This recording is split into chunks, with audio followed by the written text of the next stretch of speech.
Good evening, everyone, and welcome to One World, One Blood Bowl number 51. We're going to talk about the Europen, which was the big Blood Bowl event of the year that happened out in Athens. Now, that might be a controversial start. The big Blood Bowl event of the year. Wasn't that the Euro Bowl, PC? Well, was it? Or was it the Europen? There were 400 people playing at the Europen, only 200 odd at the Euro Bowl. So we were at the bigger of the events in Athens this summer. We were at the Europen. Team One World, One Blood Bowl. Unfortunately, the Martian Mina, who has been on the show before, and as if you've listened to every show, you'll know, went with Team Fumble out to the World Cup. Wasn't able at last minute to be with us this evening, so instead we've been joined to my side by the lovely Thulean. Welcome to the show. Hello, how you doing? So you were out at the Europen. Did you enjoy yourself? Was indeed, yeah, I had a great time. We made a week's holiday of it, so spent a lot of time around Athens, and the tournament itself was really good. Really enjoyed it. And then above you, of course, we have. I need to. Yes, introduce. There you are. They should have the right names on screen as well. The lovely Ignii up in the top corner has joined us. Now, I'm going to ask them to say exactly how that happened. And also, of course, directly above me, we have Grave, our Greek, who was on the team One World, One Blood Bowl at the Europen. Now, I wasn't expected to go to the Europen this year. It wasn't something I had on my radar at all. So one of the first things I want to do is just to give some background as to how three of us got there on the same team, and then Liam can chime in with his origin story as well. So in brief, I suppose, and I can also talk for Mina, who isn't here, because she was part of my origin story. And my confession, my fessing up, will be so much easier without her to look me in the beady eye. So I wasn't going to go to the Europen. I decided it was too much money, too far away, and I didn't like the look of the rule set with the silly packs. But then I got, as you may have heard, a job that took me the first 7 months of this year very, very busy in playing Little Blood Bowl. And I sort of figured when that happened, oh, well, then perhaps I could have gone to the Europen. It fits with the timeline quite well, and I should have some money in the bank by then. My partner won't think I'm entirely a wastrel. So I started looking into whether it was possible, but of course all the tickets were sold out. And Mina, the Martian, was also looking at that time. So we sort of hooked up together and said, is there any team looking for two spaces, or is there any space we can get onto a reserves list or anything? And as part of that, I chatted with Optimus Prime, the great grand poobah of the Eurobowl out in Greece. A lovely chap. And also at the time I was organising the Barbarians team. And I sort of said, look, how do you handle that if there's an odd number of nations? And he said, oh, actually, we have a team we call the Pirates that are ready to be that odd, the one to drop in, so there's an even number in the nations draw. And as it happens, a couple of people that were going to be on that aren't available. Do you want a slot? And I went, well, I suppose I could do that. Yeah, why not? So it's 50-50, but if we end up needing a bonus nation, you would be one of those eight. And I said, fine, that sounds interesting. And still thought, well, that means I'm probably 50-50, not going to go. And then, sure enough, it turned out they had an even number of nations. So I thought, oh, well, then I won't go. I didn't plan to. That's fine. And he said, no, no, all the people that had agreed to be on that rogue pirates nation get a ticket anyway, and divided into two sets of four. Four of them were, you may have heard of Volcaggio and his Ladonia sort of mission or crusade. So four of them were Ladonia, and the other four were three of the people you see before you today. And it turns out Mina. Now, when I'd contacted Optimus Prime had very much made this offer to me. So I'd completely dumped Mina under the bus and said, well, it turns out I've got a seat, good luck. And Mina, ever graceful, sort of went, oh, all right, well, I'll keep looking then. Now, hopefully what happened, and I hoped her origin story was going to be that she followed the breadcrumbs I had left, because I told her exactly how it happened. Went and talked to Optimus Prime herself, and hence the same offer was made to her. So when I was told I would then be on a team with four random people, me being one, from across Europe, but that as the most experienced they were going to ask me to be captain, I thought instantly great chance to name it One World, One Blood Bowl. So I did. Fantastic, I shall meet lots of new random Blood Bowlers from across Europe, which I have. And to prove it was random, one of them is someone who I know and who was on the last international team I went taking on Blood Bowl. So that proves we were proper random. That's the origin story of how Team One World, One Blood Bowl in our natty shirts. For some reason my camera reverses me, but there we are. That's how we came to be. That's how Mina came to be on the team, I believe. And then, of course, we were joined by the lovely Ignii and the lovely Grave. So let's start. Oh, just randomly, let's start with Ignii. He's got a cheeky grin. How did you end up in Greece? What's the origin story of you getting there on a team of random people playing Blood Bowl?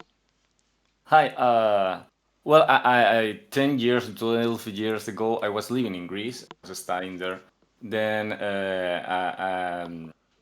I was playing Blue Ball there with some guys. One of them was Optimus Prime, Janis. And I tried to make the inscription with my own team, with my friends from Spain. But we made 2 hours after the time break, the time when the inscription starts, and we remain out the list. Then I just talked with Optimus Prime, so I was so sorry. I will not see you again. Well, and he offered me to become one of fill one of the sockets in these two teams. Um, and for me to go to Athens was not only for the Euroball, also to meet old friends. Um, not only in the world of Blood Bowl, also student friends and people that I didn't talk since 5 years ago. And it was a great opportunity to me to also play my first Euroball or Open Bowl. And it was so nice that Optimus Prime give me the chance to go there and play with also people that I didn't know, and it was so nice everything. And it didn't freak you out the idea of I'm going to be there playing with completely random humans? Everyone is going to be on a team with their friends, and I'm just going to be sat with some weirdos. Yeah. At some points, it was probably I thought that I'm relative new player because I played a lot of years ago, but I was not very interested in tournaments or kind of things. But then the last year, I used to go to tournaments alone. I meet people there. Then I didn't mind. I thought the opportunity to play with people from different countries was excellent to also see how they think the Blue Ball, how they make their rosters and this kind of things. And I know I have confidence with Optimus Prime because we are all friends. That we start playing Blue Ball 10 years ago there in Athens. Then I didn't fear at So, all. return to Athens, and Optimus Prime was the prime mover behind bringing three of us together. The shadowy figure in the background. Yeah, well, actually, I thought at the beginning that probably I will fit with some Greek people. uh, but when he told me that no, you will go with PurpleChest and one friend of him was oh wow, that's not Greek people. But I'm not but Greek. That is true. but I've been accused of but, many things, but rarely of being Greek. Although someone in but Athens did say I was so beautiful I could be Greek. So I took that very well. well, but I know you from the Twitch live. Then it was wow. Was there's no unknown people. You know, somehow I know him. Then it was first step. And also, I think Athens is like my yeah. I feel so comfortable in Athens. Yeah, I mean Athens was lovely. We'll talk about Athens in a minute. Grave. So what brings you to us? I'm guessing, I'm sensing an Optimus Prime connection here. Yeah, this is what happened. I was like you. I was promised a spot in the Pirates team, and then it didn't come, and I was left without a team. And can you hear me? We can hear you. Okay, I think I'm frozen. Okay, anyway, Yeah, you're frozen. yeah, I was left without a team, and he told me if I want to play with you guys, and I'm like, of course I want. So Yeah, you're our native. You're our local, our Sherpa. You were the Greek amongst the foreigners. yeah, but I'm not from Athens. I'm from Thessaloniki. It's from the north, the second biggest city from Greece. But currently I live in Düsseldorf, Germany. So yes, you're our Greek that came down from Germany. So That's handy. So all that wonderful local knowledge of Dusseldorf really went to great use. Thanks for all of that. You mean of Athens? So, Thulean, you were in the England Europen team. How did that come about? Yeah. So, I mean, it sort of all started with Alicante. You were a big part of that, getting all the fumble teams together. Did pretty well in in Alicante. Applied for the England team. Made the open squad, which was very cool. Yeah, yeah. I don't know what else to say about it than that. Really, it was kind of a unexpected. I've not been playing that long, so in relative terms to some people. So yeah, it was a great opportunity. Yeah, very happy to have been selected for that with a really, really strong team as well. Because I mean, here we were, four wonderful random people from across Europe, just going for the joy of Blood Bowl. There were you in a hyper-competitive situation with three of the big beasts of the England team of maybe yesteryear. Scouse Boy, Nippy, and of course Gegster, the man of those Yep. great legs. How did it feel to be walking amongst dinosaurs? Did they make you make the tea? So this was Scouse Boy's first. What was it? First Team England outing. I think he's been to Euroballs before, Okay. but his first with Team England. So, two new caps with two old caps. Felt really good. We gelled pretty well as a team. All knew we were all pretty strong. We won the Home Nations event, which was a good start. Yeah, it was. I wrote a bit for the Team England newsletter recently, which I felt like the eyes were kind of off us. There was a lot of talk about the bowl team. There's been a lot of change up there with the new captain, new team selection.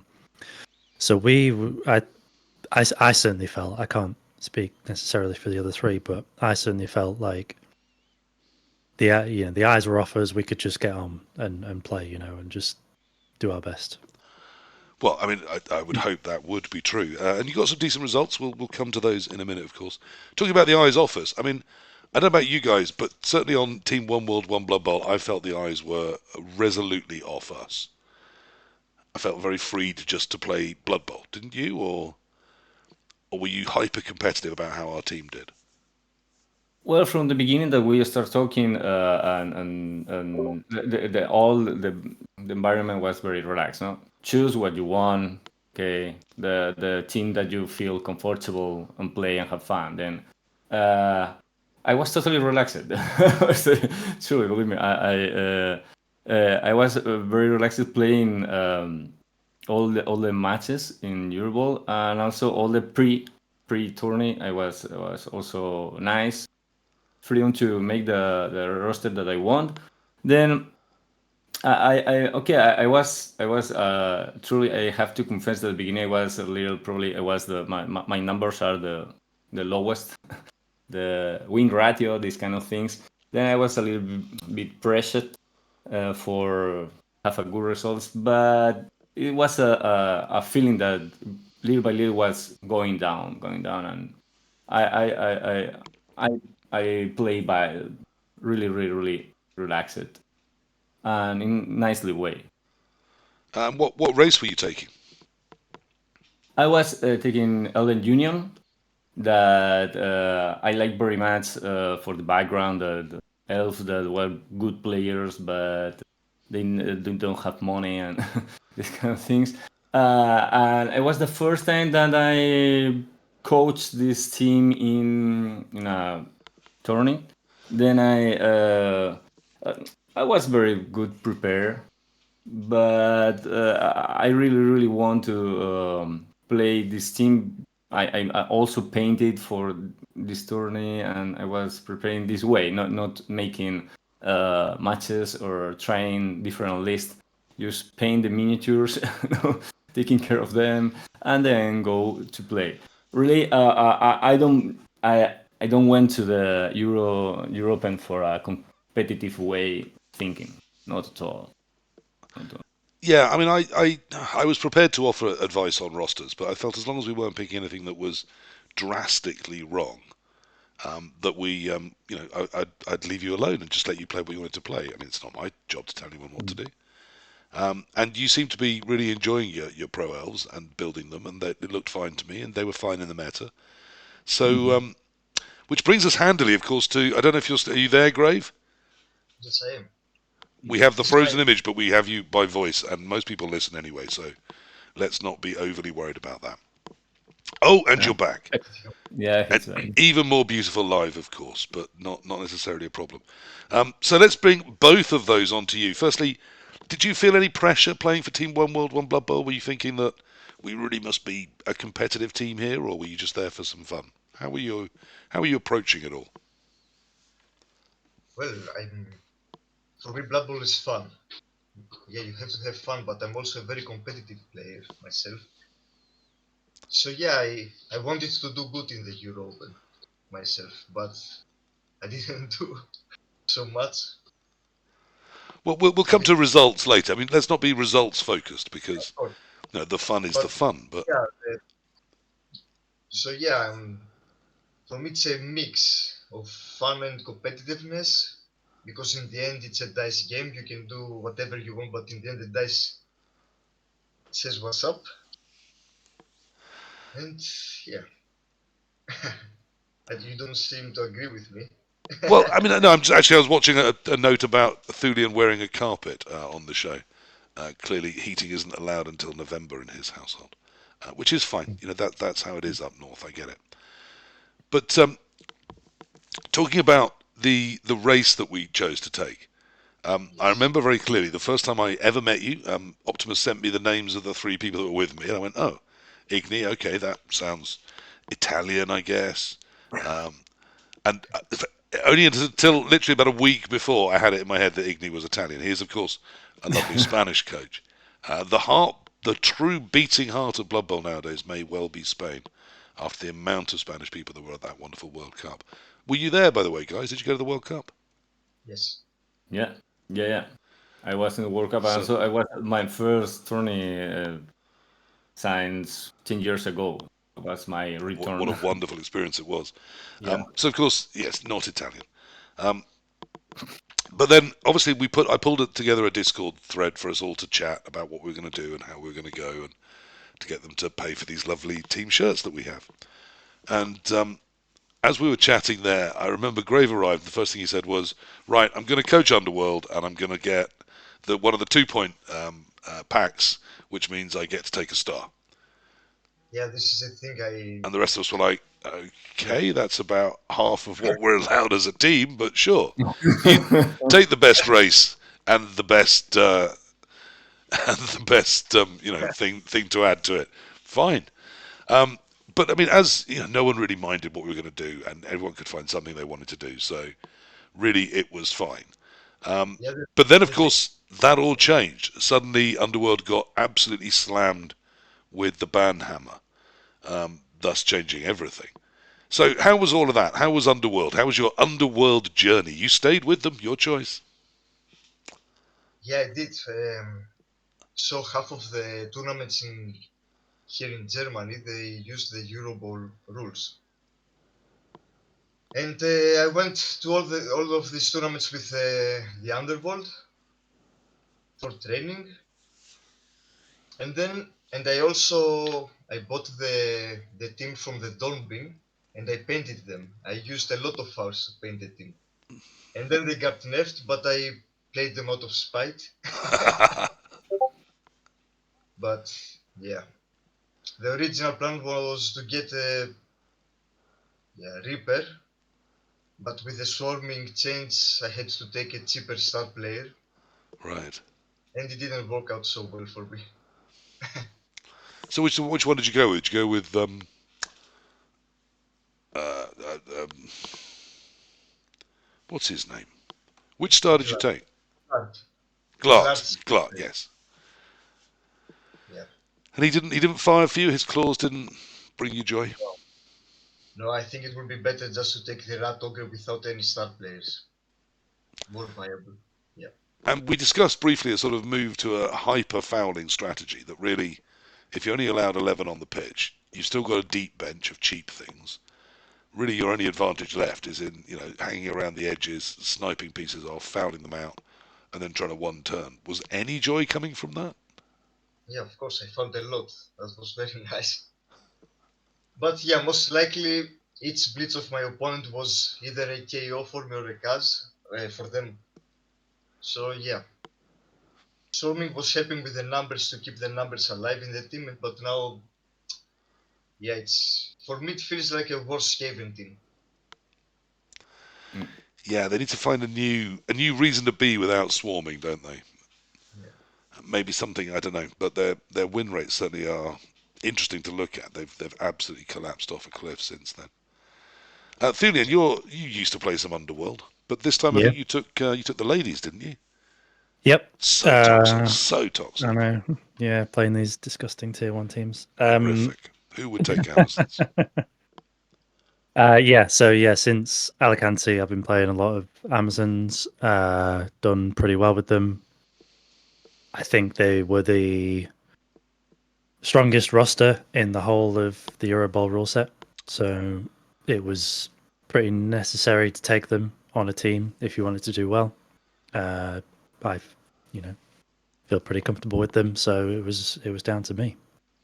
I think statistic-wise, wood elves and vampires seem to have come out pretty well as well. But I think Amazons are right up there. There was certainly some eye-catching results. So no regrets taking the ladies.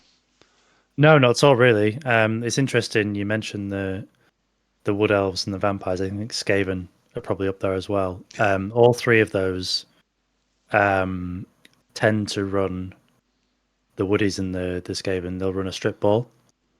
And obviously vampires are vampires, which is quite good against Amazons. So that might have something to do with how well they've done. Yeah, it is. The lack of a sure hands is troubling. I was having a look at even some corn builds and having a look at Monstrous Mouth, simply for that ability to resist the Right. strip ball. But of course, nothing can stop vampires at the moment. If they hypno cheat, you are doomed. So, talking about just the bigger picture of the Europen, it was held in lovely Athens. Now, all four of us, it turns out, were in Alicante for the World Cup. So we can directly compare and contrast. Now, I loved Athens, as did my partner. She's very interested in Budapest, so it might be that we do that one together as well. So we went out for 5 days, had a lovely little apartment with beautiful views of the Acropolis from the rooftop. So we spent a lot of evenings, we'd have a nice meal and then take a samouzo back there, which I am also thanks to one of the gifts I was given, the magic potion. No, can't get that in focus. Well, it's basically a small bottle of ouzo I was given by, I think, one of the Finnish teams. They're always drinking. So I'm enjoying that this evening. So thank you for that. That's Utho or Raki? Utho. Ouzo. So often I would take some outho and a bottle of lemonade up to the roof, and my wife would have some white wine, and we would sit and look at the Acropolis into the wee small hours, and then I'd go and play Blood Bowl and abandon her. But she managed to do some fun things. We managed to see Athens. I loved Athens. What did you guys think of it? Did you enjoy going back to Athens, or the great home capital, or I don't know, getting overseas for once? Yeah, it was perfect going back again. I haven't been there for like 8 years, and I used to go very, very often down there.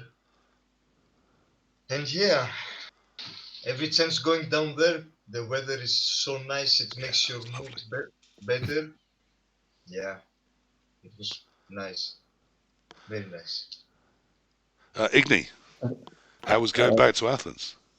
Well, the last time I was 5-6 years ago, and I noticed how the city have changed, but I feel very well. It was incredible days for me, and not only for the Europen, also because I was living there. I saw a lot of places that I was hanging out 10 years or 12 years ago, then for me was the perfect Euroball in my case. In comparison a little bit with Alicante, the problem is Athens is a huge city. It's 4 or 5 million citizens, and Alicante is only 500,000, maybe Yeah. 100 or 400,000. Then something that I hear is that there was not a center to hang out with all the people in the Euroball, and that is logical because it's 4 or 5 times bigger than Alicante, and also Alicante was 2,400 players, was 3 or 4 times more people playing Blood Bowl. Then in Alicante you saw players of the World Cup everywhere. Everywhere there was not a corner empty. Then there was something that I guess a lot of people missed somehow. But but okay, that's something that you can manage. There was some try, I think, on the organizers gives 2 or 3 bars to go at the afternoon. I didn't go. I don't know how was the people there. I don't know if the people from the tournament go there. But it's something that probably yes is a little bit different from the Alicante. Yes, I mean, I think I found that a lot too. Thulean, would you agree? I mean, you were outraging in Alicante, weren't you? Absolutely, yeah. I would agree. Yeah, I really, really loved the kind of the small town feel of Alicante, bumping into people all the time. With Athens, I was very keen to get out and see historical stuff because I'm a big mythology kind of guy. So it's all right up my alley. So I was very keen to get out and do that. So it wasn't necessarily as important for me to have that same feel as Alicante because I was quite happy to just go and do things. But we went with quite a large group of we have the tactics and theatrics team. A lot of us went together, hung out together a lot. So How did they feel about one of the elite of the Team England slumming it with them? I know, yeah. Well, they didn't let me forget about it. That's for sure. They were clamoring for an opportunity to play us. Unfortunately, we just did that bit too well for them, sadly. But we did play the 4 people I stayed with. Were all on a team together.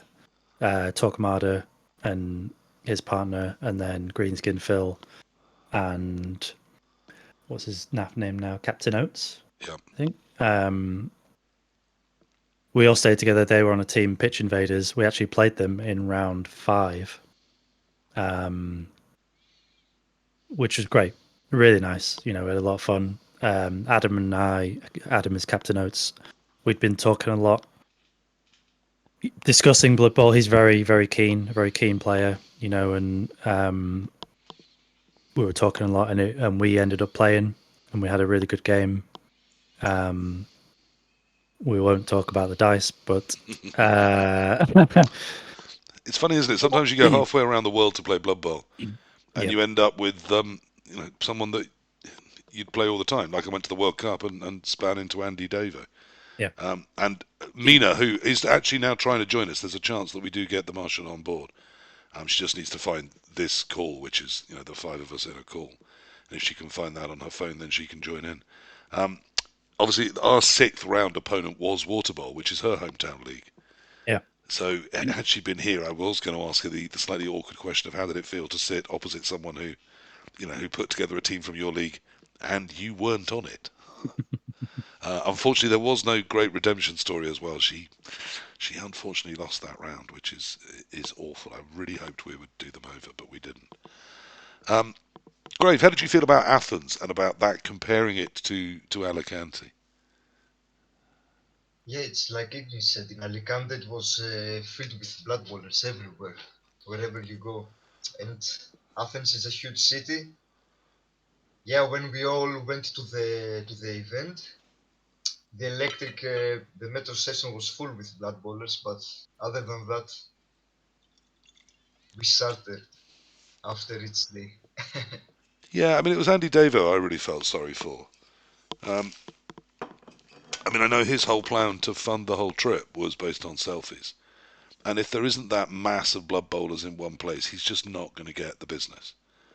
They're just not going to turn up and pay for them. So in Alicante, you have maybe, what, 2 rows back from there was the strip up by the actual sea, which no one really went to, but the 2 strips behind it, and then maybe, what, 200 metres in each direction from the real centre. And that sort of zone was pretty much where everybody went every evening. So if you turned the corner, you'd be at another bar and it would be half full of blood bowlers. And that wasn't really the same in Athens. I mean, Athens, we were in Psiri, which is, it's only about 10 minutes walk from Monastraki Square, but it's very much its own little district, and its little bar area is all cute and very quaint, and some locals as well as some tourists. But yeah, now the Martian's trying to get us on a different call, which unfortunately I don't know if that's interrupting. Isn't how we can do it. She needs to find this call. Oh dear.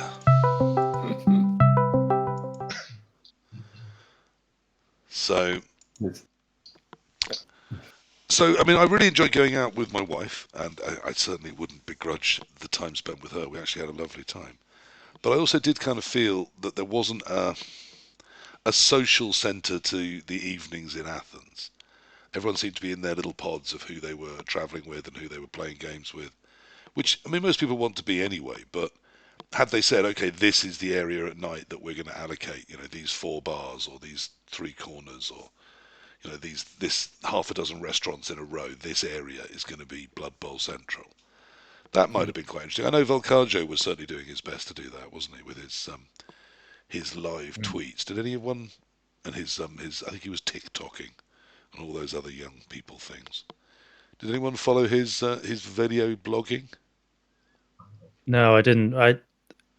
I know what you mean about the like the bars thing. Like I was hoping to get over on the Sunday night, I guess, to meet up with the Irish guys. They were down on the other side of the Acropolis. It felt like the Acropolis was in the middle, and everyone Yeah. had to kind of revolve around the outside, and it was difficult to get from like the northwest side to the southeast side without it taking an hour or something, and by that time people had moved on or whatever. But yeah, a little sad with that, but I just wondered if in a city of, as we heard, 4 million people, beautiful city, but very much a sort of bowl city, nothing much over about 6 or 7 stories. So very flat, very white, very beautiful. Lots of lovely history. There are some central areas, but every time people went, we're going to go get some souvlaki in Monastraki Square at €25 a pop, I thought, well, I'm not really sure I fancy that. Plus, Yeah. there's going to be, one other bunch of blood bowlers there, and actually, I'd much rather go to a rooftop bar where there were 20 types of blood bowlers there. But I'm just not sure that's achievable in Athens. Beautiful venue though it was, and a lovely, lovely town. What about how well run was it? Just before we go there, let's talk about the wonderful flippery. Anyone go next door? So next door to us, there was a no. fantasy convention going on, wasn't there? Mm. Was very nice. Very, a lot of cosplay. A lot of cosplay, yeah. Impressive, impressive. Then also make a sword demonstration, lesser sable, like Star Wars battles. Was very, very nice. Very, I found it really noticeable that our half of the convention centre, there was lots of very tubby middle-aged men with beards walking in. And on the fantasy side, it was mostly sort of late teens and early 20s. And I just thought, yeah, perhaps the younger generation are smarter. They're just turning up dressed as fun things with big smiles on their faces. Lots of blue hair streaks and things, and then lots of boys in full combat gear who just looked massively, massively over hot. So I felt a bit sorry for them. But certainly this is a place obviously used to organising conventions. How well organised was the Europen, did we feel? Yeah, I have no complaints, to be honest, except for the facilities that were kind of small. Everything ran fine for me. Yeah, by facilities do we mean the lack of toilets? Yeah, exactly. Yeah, there weren't toilets, Yeah, which is amazing to me. This huge conference centre, used to hosting conferences. Where are the toilets? Oh, there's two over in that corner.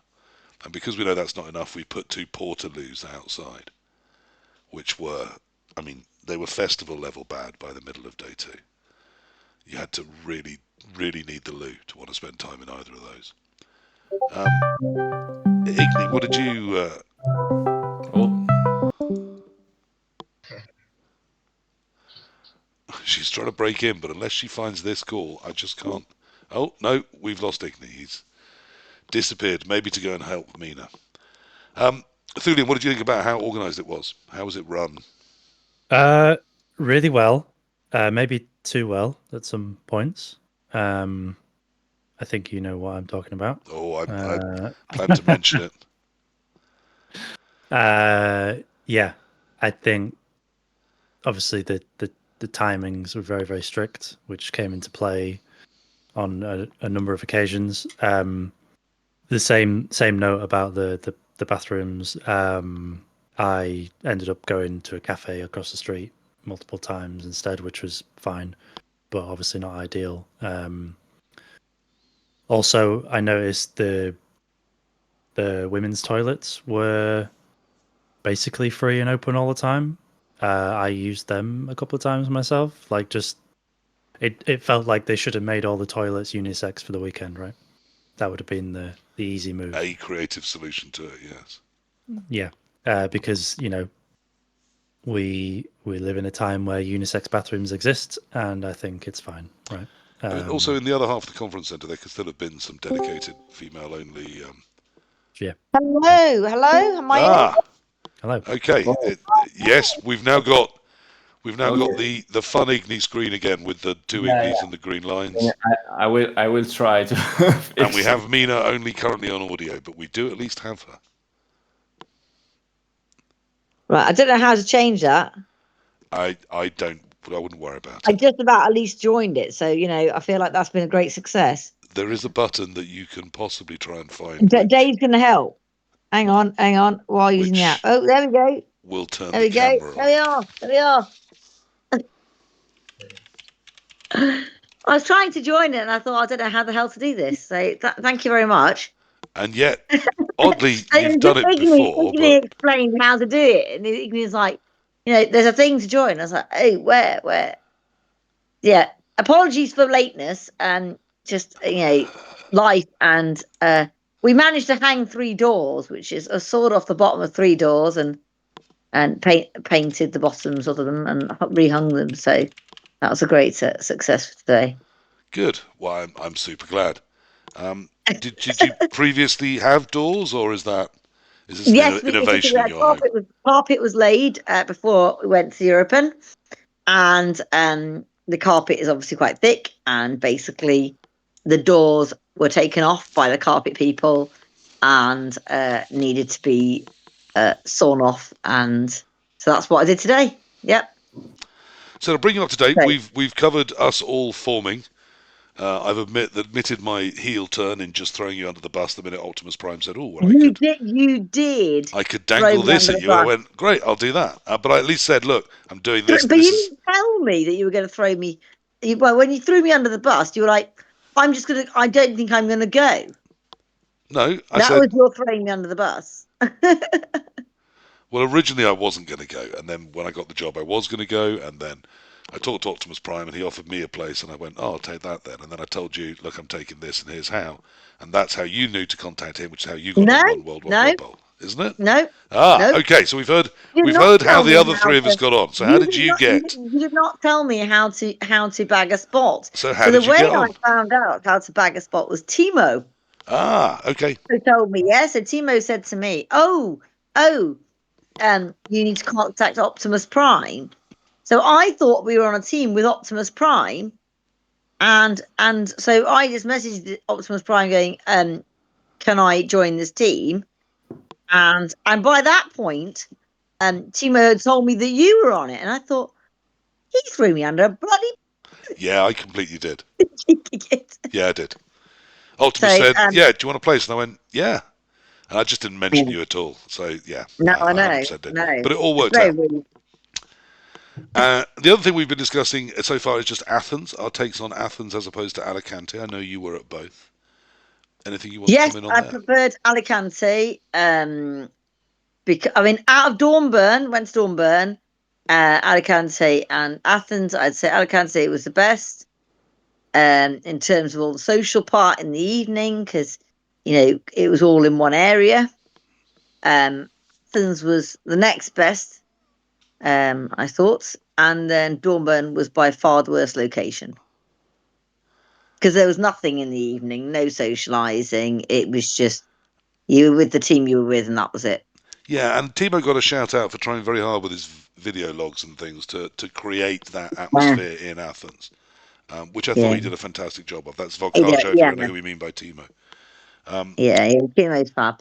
But I still didn't really sense that massively happened. But maybe that's just the I scale of a 4 million person city. Yeah, I think he tried to do the like where people were, and it did work a little bit. I mean, on the last night, he did manage to link up some random blood bowlers with us in a bar, so it did work to some extent. But Great. yeah, And then the other thing we touched on, so to give full disclosure, I don't want you to hear back and then go, he never told me about that. We were talking to Thulean about him rising above his theatrics, tactics and theatrics is the That's the team one. he's normally associated with. Yep. So obviously he has risen above that to the England team itself. So whilst he was staying with them and rooming with them, obviously they were constantly just impressed to be in the same company as someone on the mighty Team England. And then, of course, Team England and Tactics and Theatrics got to play each other, which was interestingly a similar situation to you, who got to face the water bowlers. no, and we got to play the people I was literally sharing an apartment with. Yeah, so how was that? You go halfway around the world to play Blood Bowl, and you end I up playing know, against the and I people got to in your play Dave league. Defoe. And funnily enough, the guy I played in that round, Dave Defoe, he lives in Sales, just lives up the road, and we shared a cab to the airport and flew over. Yeah, yeah.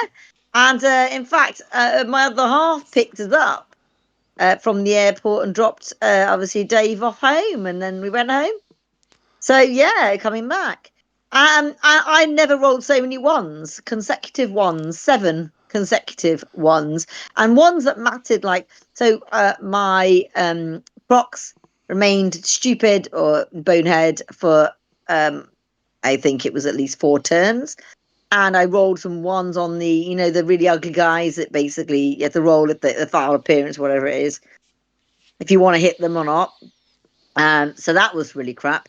Yeah, and we can and when I rolled the 5th one, it was Dave said, "Surely you won't roll another one." And I said, "Well, I think I can." And I rolled it. It's another one. Now, That was amazing. I Yeah. had planned to come to these the other way round, so forgive me, it's going to be an ungallant order. But I think we do have to revisit that when I came over to you towards the end of that game, those 7 ones you'd rolled, I they were kept them there. they Yeah. were still there, weren't they? You'd put those dice to one side of the board I got to the point where and I just rolled glowered another at one. them for the Yeah, entire yeah. the rest of the game. And then I rolled, I believe I rolled I think it was like a 5, a 5. I thought, wow. And then I rolled another 1, obviously, and then I rolled a 3, and then it was another few ones on the trot. Not armor rolls, things like, the like Bonehead and the like. Sorry, my kittens are running around like mad in a minute. That's what the noise is in the background. Was But yeah, keeping the 7-1s there visible? Was I just could not believe how many ones. I've never had a game where I've rolled so many. And Dave said he's never seen so many ones in on the trot. So it was something quite amazing. I said to him, well, I'm glad it was against him because he's a super nice guy. And I might have been annoyed if the person I was playing was a bit of an, So if we're talking about your little, I don't know, do we call that a tilt? Certainly, if someone's playing me and they roll 7-1s and then they put those ones to the side of the board and they leave them there for the whole game and they stare at them with malevolent hate, I certainly think this is not someone that's playing balanced right now. But I can balance that No, with I did obviously. have to try to move past the ones. So the ones that the 7-1 stayed there, but the ones after those 7-1s, I ran got out of used dice. again. I ran out of dice. So Let's yeah. balance it with my secret shame. We've already touched on it once, so let's bring the other guys back in on this as well. The timings. So it was an efficiently run tournament. I felt it was a nice venue, despite the lack of toilets. The lunches happened on time. The timing was very visible. It was very clear when you turned up, when you were waiting, when you weren't. We all got in on time. We all started on time, and it all finished on time. 100% on time. Now, to be fair to the referees, they had announced right at the start, and to anyone that was walking around, they came up and they told you individually, we will stop at exactly 2 hours and 15 minutes. That's a brick wall. It's a hard point. At that point, it is dice down and the game is decided then. How big a fan were we of that rule? Well, what I didn't like was my game 5, but I don't think their timing thing was the problem. Myself and my opponent were playing a bit slow. I could see the clock, and I said to him right at the beginning, I'm going to keep an eye, and I'm going to let you know if we need to speed up. So pretty soon I told him we need to speed up. So I did the speeding up.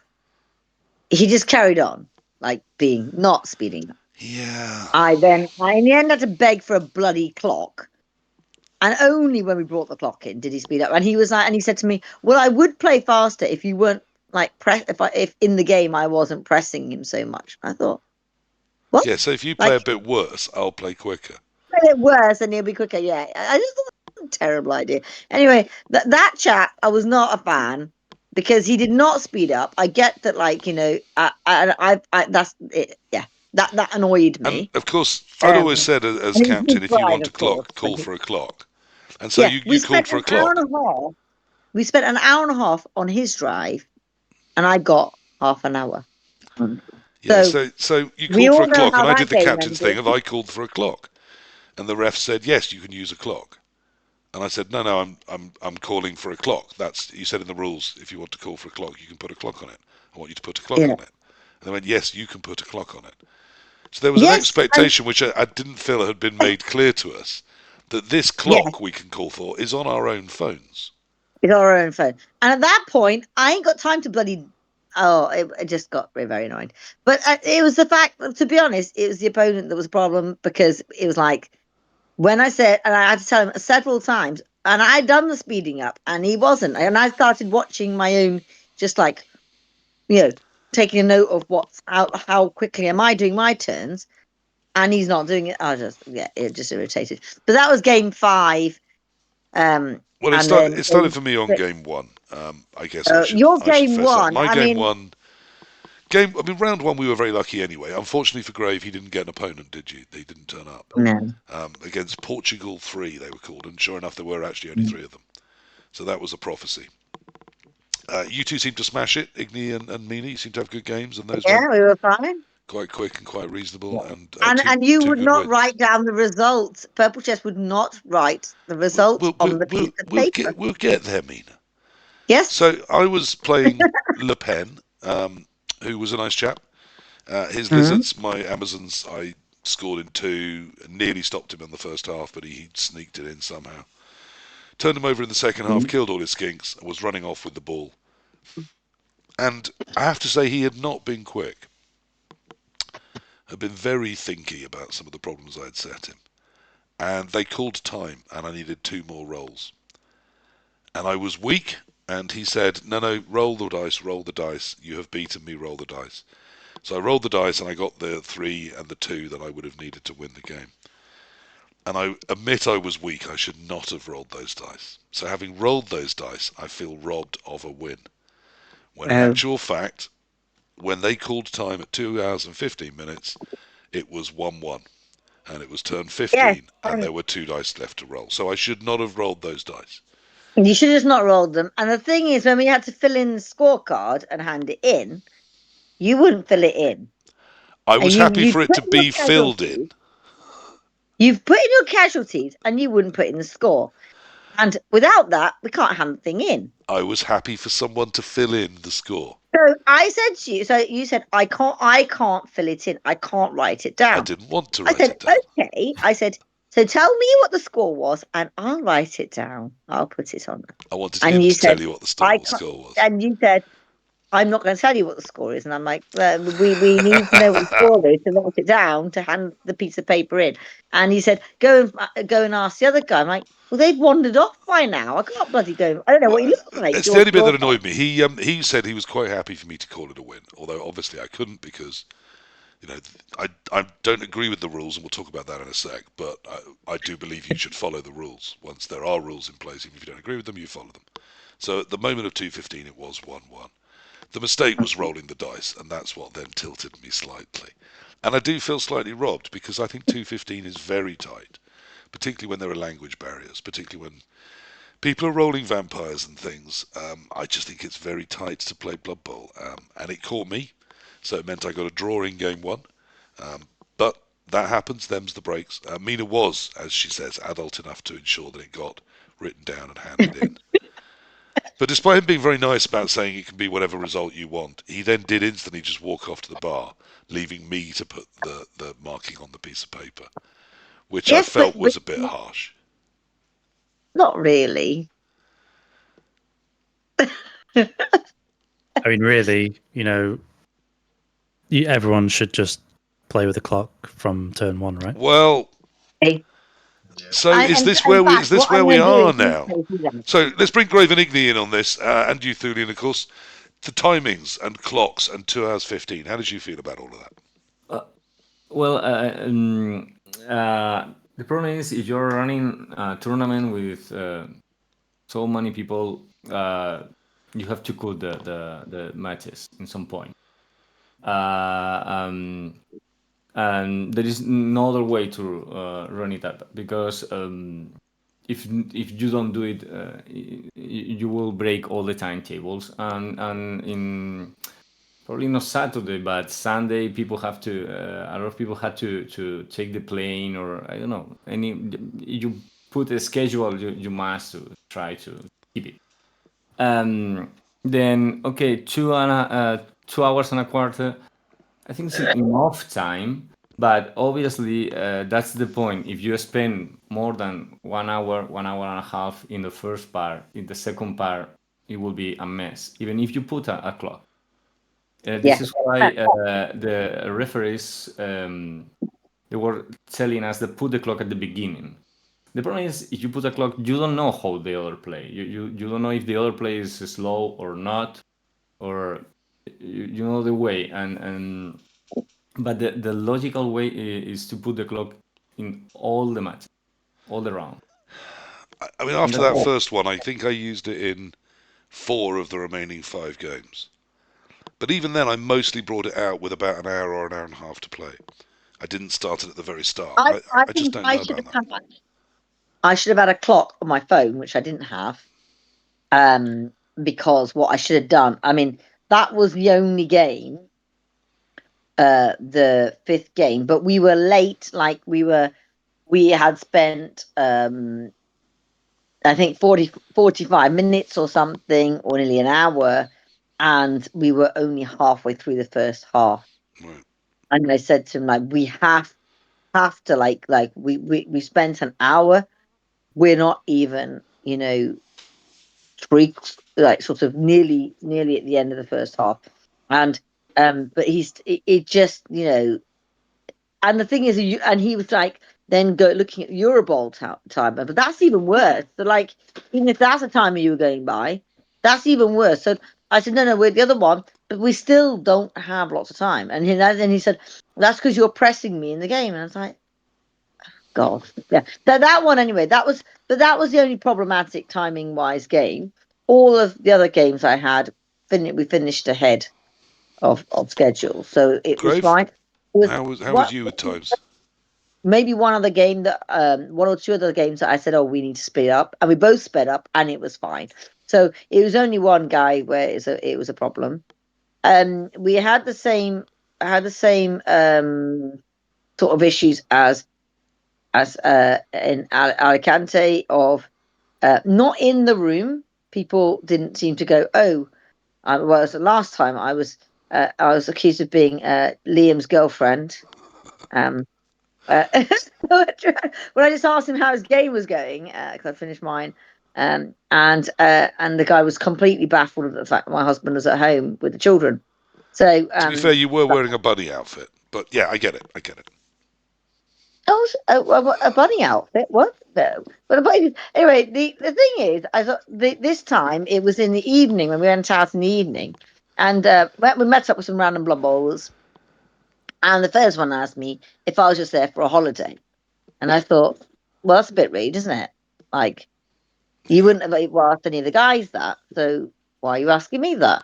And the next guy came on, asked me if I was playing. I said, well done on asking the right question. Yeah, at least there's that. Right, so I want to talk about the timing still. We've got to get Grave and Thulean on this. How did you feel about the timing and the way the event was structured with that, Grave?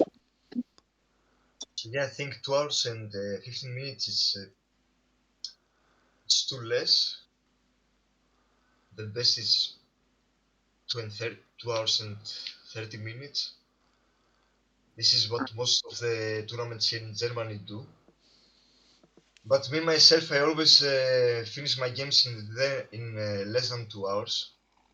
So I never had a problem in the Europen. We always finished in 1.5 to 1 and 50 minutes. Yeah. Yeah, I mean, most of mine were done in time, but Yeah, I also think if you play against a very slow player, after 40 minutes you should call for a clock and to not leave it after the second half or something. Like 40 minutes is yeah, enough. notice early. Yeah, absolutely. Fast or slow, yeah. Liam, Or what was your feelings on the times? I found it a bit weird having the two tournaments staggered. Yeah. But I understand why they've done it. Obviously, you can't have all those people starting and stopping at the same time, but it certainly added to the disconnect between the two. I want to go and hang out with the team, from the other tournament. Couldn't really do it, Yeah, I throughout the wanted a day. chance to support Team England, and Yeah, that, exactly. Yeah. it felt like they could have been in another hall somewhere else in Athens, and we would have felt as connected at times, really. Yeah. In terms of like game timings, I agree. I think 2.5 hours is fine. There was in round one in the bowl, El Planet had a similar situation to what you had, and the entire Spanish team opposite was willing the ref to let him roll the dice. He didn't, and then they stood there for 10 minutes discussing it. Yeah. And then we had a 45-minute break. Yeah. It could have been different, right? It could have been. Like I said, no foul on Le Pen, who would have let me roll the dice. Yeah. But the refs didn't, and so you need to stick to the rules. And Mina was, good enough to make sure that I stayed honest in my moment of tilt. But I think if you're I confess it tilted me. Clearly, it did. If you're gonna have very, very strict timings, then I think the time allocated probably needs to be slightly more generous. I said at the time, I think 2:30 on a brick wall or 2:15, but a little bit of flexibility.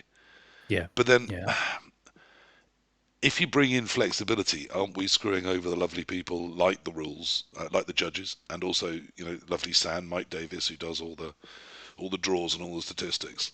Don't they maybe need that time? I think the cutoff is perfectly reasonable, but it's got to be a reasonable amount of time that you're dealing with in the beginning. Did I had anyone else face vampires? no, Well, thankfully. Luckily, no. Okay, so it was only me. Okay, so I faced vampires. I played against vampires. That was one of the games I called for the clock, and I didn't do it to sort of prevent me getting robbed of anything. I did it actually to help them, because if we ran out of time, it was going to get called as a win for me. So I brought the clock in to help them actually get enough time to try and get some attack done and get the ball off me and maybe turn it into a draw. Because we were just never going to get anywhere near finishing otherwise. Interestingly, once the clock appeared, he did really speed up. And we both finished in time with sort of 5 minutes left on both clocks. So Yeah. I kind of, maybe I need to get over my mental barrier about putting a clock in as feeling rude and just travel with a clock. I have looked up actual chess clocks on Amazon. You can get cheap chess clocks about 15 quid. Yeah, I think it's a great idea. I think it helps everybody improve at Blood Bowl as well. Is my theory. If you play quicker, you see things better. You see the patterns quicker, and those things you don't have to spend as long thinking about. So you can play a better game. I think if you learn to play a bit quicker, I think your decision making becomes a lot better. I think it's a question of to be fair with the both player, because if you don't control the time, the player that is attacking at the beginning of the match have more advantage to be relaxed on her drive, and in the second drive, always the attacking is rushing up. He has no time to think, thinking that probably he or she is going to play only 5 rounds or 5 turns, or 6, not even finish. Then the problem is to be fair with both, and it's not time of politeness. It's Yeah, more to be fair with to be fair, everyone. exactly. I mean, I do feel grumpy, even when it's 2.5 hours. If as you're turning around for the second half, you look and you realise, oh, hang on, we've just spent an hour and 25 on your drive, and now I've got an hour and 5 minutes for my drive. And then I'm looking at your turns, thinking, are you now gamifying, how quickly you respond to my turns because we are now short on time, and it puts yet more pressure on my offense.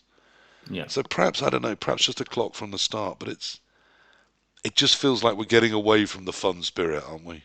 I know. There Yeah. are certain people. There are certain people that if that I think they do that on purpose.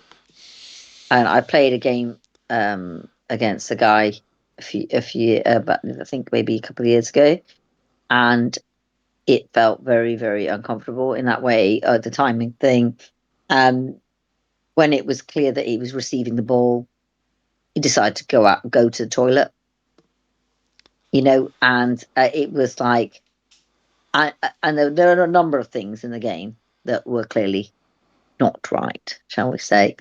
But that person, if I played them again, I'd just set some very, very clear ground rules that we will have a clock, and there will be certain things that you won't be doing again.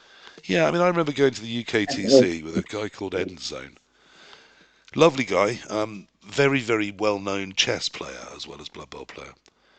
Extremely big brain, but known on Fumble particularly for taking very long turns. If he's got 4 minutes a turn, he will usually take 4 minutes a turn. Because he's used to in chess using his maximum time to really look at every move, replan it, rethink it, check it against other moves.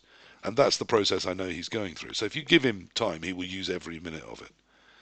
So knowing this, somehow word had spread to the point where almost everyone that sat opposite him just pulled a chess clock out straight away and said, we're timing this game. And whether that was a captain decision or not, I don't know. But it just seems to be, it's a weapon to remove that doubt, to remove the bad feeling. And perhaps that's where we need to think of it, rather than I'm a try-hard and you're stealing my sweaty minutes. How dare you? which isn't necessarily what I'm thinking about it. So outside of the timings, how did we think about the rest of the rule set and the reffing and how it was all organised and run? I thought it was pretty good, wasn't it? Yeah, Uh, no problem. Yeah, I thought it was good. Hmm. I think the rest of it worked quite well. I think that I think the rest of it worked well, as well as Alicante, and Alicante had more people.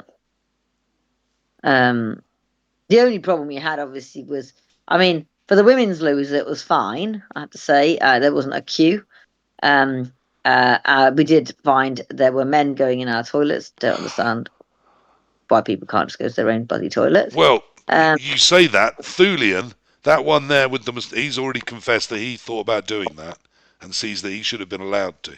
There was one I found in the toilet, and he went, "I'm so sorry," and ran away.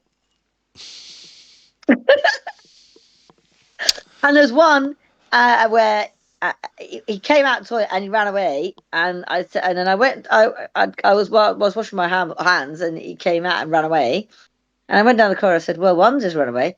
I think he didn't wash his hands. What disgusting!" Well, And sometimes his you don't always have to. If you don't wee friend on in your the hands. well, his friend said he came in the men's washing. That one, at least, yeah. You're just scaring them off, Mina. You're terrifying people left, right, and centre. They weren't all. Some of them didn't give a toss. They were like, "Well, don't care. They came in, go for a wee anyway." Okay, they came in, go for a wee anyway. So I do think we face a chess clock future. Someone's just Santa from Exeter was just saying that the BB Coach app, which I do think is excellent, has a timer on it. I have that on my phone. I also have just a chess clock timer on my phone. Firstly, I think the BB Coach app, I think it's now deprecated. I think it's not being supported anymore. Yeah, I think so. Yeah, Which is a real shame because that was a cracking piece of kit. And even the chess timer I've got on my phone, I'd rather not use my phone as the timer because I want it as a phone. I don't want to use all the battery up. I want to be able to source references and rules and things on it as well sometimes. So if I'm going to start using a chess timer, I think I actually just want to get a little chess timer. Well, the problem is you run out of battery on the second match. Yeah. That's the biggest problem. At which point you've got to take a reserve battery for your phone. At which point, why didn't you just buy a bloody chess clock in the first place? Yep. Yeah. So the physical buttons are quite satisfying as well. Just to really, because you slam it like you slam a dice cup. Exactly. Yeah. End turn. What if you go end turn? Oh no, hang on, I want to roll that one. Unend turn. Roll that. Okay, now end turn. I'm going to be doing that, aren't I? I'm going to be faux ending just for the joy of slamming the button and then realise I have 3 more things to do. But I thought everything else was pretty well run. I mean, the draws came out pretty timely. There never seemed to be needs for redraws. Communication was great. Even the round where we all had to move a table because of the people with mobility issues that were guaranteed the table with more space around. That was communicated really well. So I just thought everything was pretty nicely run outside of the 2 hours 15 and the hard stop. Any notes that you'd give? The food was good. The food was actually decent. I mean, it was edible, which I guess was an improvement on. It was a lot Alicante. better than in Alicante. But you were eating vegetarian food, so I'm not sure you count. But how does that not count? Well, because the vast majority of people weren't eating that, were they? I mean, one time I just got some rice with a piece of pork in breadcrumb on it that was cold. Oh dear, that's bad. I'm pretty sure you didn't get that as a vegetarian. Yeah. No. On the Saturday we had stuffed tomato. It was lovely. But Ignii was telling me how it's his favourite thing to eat in Greece. Yeah. It's the Dish. roasted tomatoes full of rice and very spicy. Oh, that sounds lovely. Yeah. And then on Sunday it was a stuffed pepper in similar fashion. Well, there you are. You did very well. Yeah, it was good. The food was good. And you had the coleslaw thing to go with it. I mean, I'd have given the food I'd have given it about a 4 out of 10. Grave, what did you think? Yeah, for me it was pretty decent. Yeah, it was just a snack for lunch, But yeah, for the second day that you are referring, I think the potatoes were very nice. But the porky schnitzel was just decent, yeah. And in the first day we had the Greek Tigania, it was called. Yeah, I mean, I thought that was quite tasty though the first day. One thing I would say was it was readily available. There weren't huge queues. Yeah, we got it You quite just turn up, fast. you queued what 2 minutes, and then they were handed your lunch. So that was fairly good, wasn't it? Yeah, in Mm. Alicante, the call was like for 30 minutes and stuff. It was around the corner and it was crazy. Now, as well as organising and rules and the venue and Athens itself, there's one other huge factor, obviously, in people deciding if they're going to go to an event like these: the swag level. Now, you're very lucky people, and I think this is one where we have to give Mina a point. Day 2, when I woke up and I put this shirt back on, I felt grubby and dirty. I felt like a dirty, grubby individual. And when we originally ordered them, Mina was the only one that went, yeah, but I want 2. And I went, why would you need 2? And she went, well, because it's 2 days. I don't want to go day 2 in day 1 smelly shirt. Now, in retrospect, I think there's a great deal of wisdom there. And I think I either need to source a second shirt or I need to accept that I go in 2 different shirts. Yes. Can't wear the same shirt the second day. It's disgusting. So wise words there from Mina. We all have things to learn. I accept I'm a scumbag and I should not have worn the same shirt. Of course, the minute I got home, I took it off, had a shower, and went out in something else that evening. It was literally only on for the Blood Bowl during the day. So it's not like it had a full day's worth of work into it. But I do have other shirts I can choose between. I have a Squad Chaos shirt. I also have a Team Ireland shirt they've given me in PurpleChest's name. I got changed on Saturday as well. After I went back to the apartment. I had a shower and got dressed for evening. But Sunday, I was so knackered, to be honest. I just went out in my Blood Bowl t-shirt. But I still didn't wear them. That was grim. But I did pretty well. I figured coming back, I had a look at my stuff. I had about 10 sets of dice all in all, but then I was swapping a few dice around. Speaking of dice, if you've lasted this long, I promised myself I wasn't going to do it to just haul them out instantly. Oh, look, you've brought a cat out. You see, no one's going to be listening to me now. Everyone's going to be looking at the beautiful cat. But little Lily. She's called Lily. possibly as beautiful as Lily are the One World, One Blood Bowl dice. Yes, they exist. They are here. Those will be going on eBay for about £10 plus shipping, plus using their international shipping thing to get them hopefully anywhere in the world that people want them. So if you want some One World, One Blood Bowl dice, they are now available. We were giving them out, so the whole team were giving 2 away to everyone that we played, and they also have their own supply of One World, One Blood Bowl dice. So the remaining, there's probably about 30 there, I'd have thought, will obviously go on eBay, and if people want them, they can have them. And I have promised my lovely partner that anything I can make off those dice, I will take her out for dinner. As I mentioned before, this is now 51 episodes of One World, One Blood Bowl. In terms of setting them up, recording them, editing them, uploading them, it's about a day's work to do each one. She feels I should have set up some form of monetization and calls me a damn fool. I promised her that if I made some dice, enough people would want a pair of One World, One Blood Bowl dice that I'd be able to take her out for dinner. So try and not make a liar out of me. If 20 of you wanted a set of dice, that would be lovely. I think the demand is there. 2 people at the Europen came up and asked me for dice and gave me £10, €10 for them. So I think I probably did more trade than Andy Davo. I think Lily would have them. Lily would pour. She'd do that. Well, if you think that's worth £10, Mina, then they will be available. If you search Under the sofa. Blood Bowl dice, One World, One Blood Bowl, or PurpleChest on eBay, they will probably be available for you there. So hopefully people will want dice. So because I was giving some dice out, I did get some other dice. But how do we feel about the merch? For your ticket, you got your lunch, you got your entry to the Euro Bowl, but you also got your merch. You got a free figure and some Euro Bowl dice.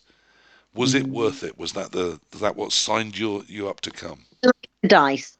This is the one time I've gone to a tournament, they're giving me dice, and they're not crap. I could actually see them, and I like the little owls. Okay, so Mina's gone big on the dice. Ignii, Grave, what do you think? Yeah, I like the miniature very much, actually. I started painting it. I'm 50% halfway through. Yeah, I didn't like the dice so much, but I was a big fan of the mini. Yes, I liked the mini. I know some people actually asking if there's a whole team of that mini available. I don't know if there is or not. Nice. I attended a tournament today and won a prize, and the prize was a Greek-themed Amazon team. So it does exist. Right. Well, something adjacent exists. So yeah. I have to say, I thought the dice were horrible. Unlike the One World, One Blood Bowl dice, which are fantastic and available at all good eBays. Yeah, I really didn't like them. I didn't mind the D6. Those were nice and clear, white on blue, classic Greek colours.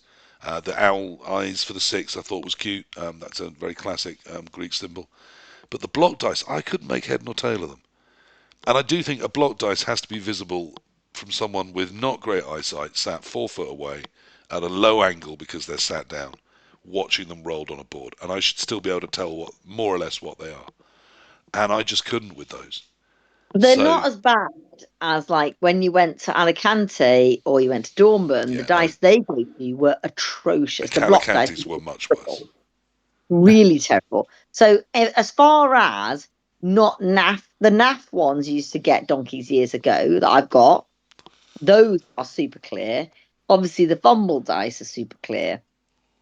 Anything else is a bit crap in my opinion. All of the Games Workshop ones are awful. Yes, they really are, which is distressing, isn't it?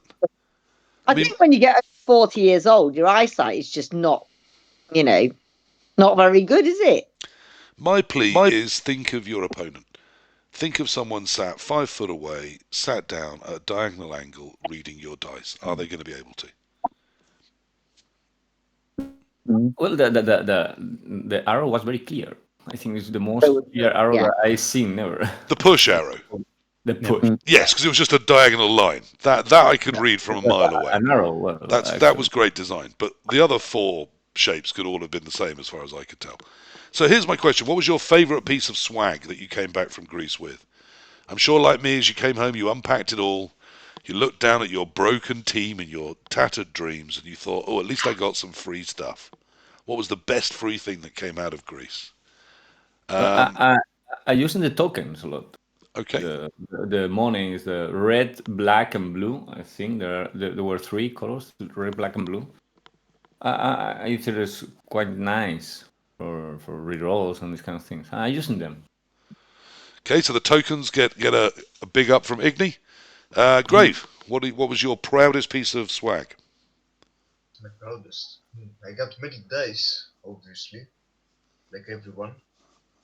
I got from Team Malta, they gave me too many stun tokens. These are That was so nice also. Yeah, the Malta tokens from Stan. They were metallic, isn't it? Yeah, they're metal but super thin. Yeah, so you super can slide them under a player. So if it Yeah. stood up, you can slide it under and use it like a hypno-gazed. But if you lie them down, you don't have to worry about which way they're facing. You just slide this very thin token under, and then when they're unstunned, you just slide all the stun tokens off the board. Good to go. Yeah, it's very smart. I think they should do it both ways, like prone and stun in the future. Yeah, we will come to that question, Dimmy. Okay, so we've got a shout out for the nice coloured markers that we got from the organisers. We've got a shout out for Malta's little thin stunned markers. I liked those too. Mina, what was your favourite piece of swag? Well, it's I like the stun things, and I like the dice because normally when you go, the dice are shit. So I like the dice. So the event dice. Liam, Thulean, your favourite swag? Yeah, I thought the dice were nice, really nice colours. With some small edits, they could have been really good. I think the Defender Stumbles was particularly bad. Yeah. And the both down, I think the power symbol on the both down was a bit too big. Aside from that, very nice. I know you hate this PC, but well, I don't know if you hate it, but it's not your thing. The shirt trading thing. I know it's not up your street, but I traded with Hippie from the Minatari team, and his shirt was exceptional. really exceptional. So now you have a better shirt.